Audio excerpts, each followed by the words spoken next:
Question क्या है कि the lower window of a house is at a height of 2 meters above the ground and its upper window is 4 meters vertically above the lower window. At a certain instant, the angle of elevation of the balloon from these windows are 60 degree and 30 degree respectively. So find the height of the balloon from the ground. तो सबसे पहले हम क्या करेंगे, हमने एक diagram बना लिया. ये लोअर विंडो है जो ग्राउंड से 2 मीटर ऊपर है, ये अपर विंडो है जो लोअर विंडो से 4 मीटर ऊपर है, और ये एक बलून है.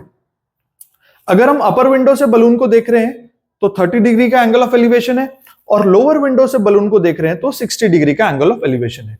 तो ये 2 मीटर यहां हो गया, ये 4 मीटर यहां भी होगा, तो ए से सी तक जो डिस्टेंस है वो 6 मीटर के बराबर होगा.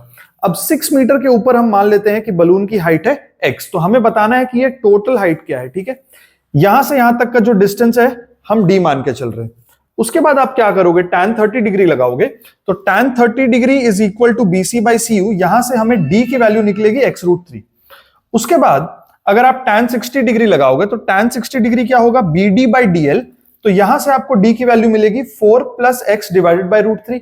अब है तो ये दोनों d की वैल्यू, क्योंकि ये और ये दोनों d ही है, तो यहां से अगर हम d की वैल्यू को इक्वेट करें तो हमें x के बारे पता चल जाएगा.